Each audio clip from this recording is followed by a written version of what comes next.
Now what we want to do is use this graph here, and from this graph, determine the domain and the range.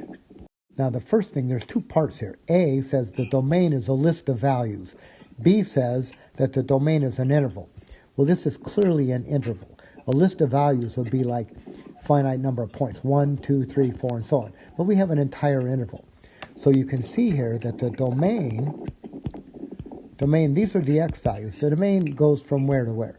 It goes from 0, right? Where does the graph go? It goes from 0 out to 7. If you follow it up anywhere in that interval, if you follow it, it hits the graph. If you're outside that interval, you never hit the graph. So the domain is going to go from 0 to 7.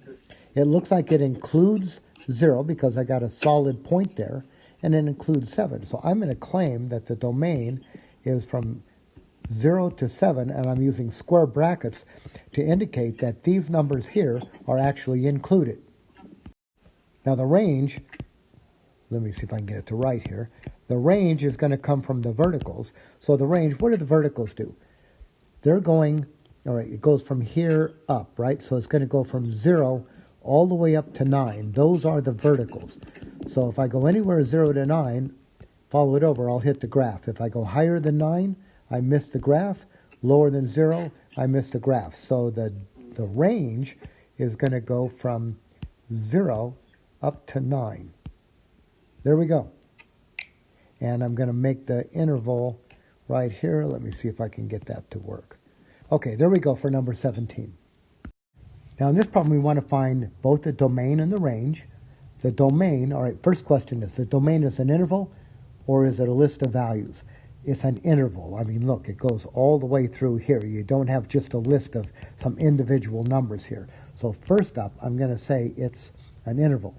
Now the domain is a collection of x values that make the function computable. Now it looks like the arrows mean that it goes on forever this way, forever this way. So the domain here is going to go from negative infinity to positive infinity. Now the range, what's an interesting function? The range, look at the range here. It's a horizontal line. No matter what x value you pick, any x value that you pick, the corresponding y value is negative 3. Right? All the x's when you compute give you negative 3. This is called a constant function. Constant because no matter what the input is, you get a negative 3 out. So I'm just going to say now that the range is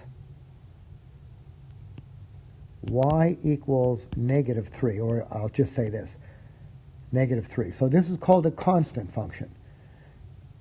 You know, you know what a constant function is. We've all had relationships that no matter what you put in, you get the same thing back out. And that's the same thing here. No matter what x's you put in, you get a negative 3 back out.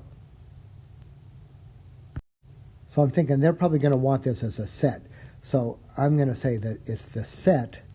The range is just, they probably want this. The set that involves just a negative 3. That's it. We got a half a circle over here. Let's find the domain and range for this function. Now, is the domain an interval or a list of values? Well, it's an interval, right? I mean, we have an infinite number of points here, going from, what, negative 3 to positive 3. So I'm going to claim that the domain is an interval. And in fact, I'm going to say that the domain goes from, now I'm going to write a square bracket because I got a closed circle there, meaning that point's included. So I'm going from negative 3 to 3. It's not this, negative 3 to 3. In that case, the function would look like this. All right, so let's erase those so we can see better. Now, what about the range? All right, so the range, this is the y's. So that's the verticals. So the y's, the graph goes like from negative 2 down to negative 5, or negative 5. But we're going to go, we go increasing. So we're going from where?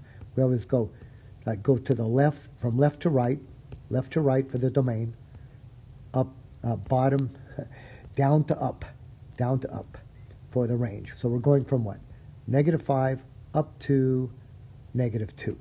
And they're included because of those closed circles. So this is going to go from negative 5 to negative 2.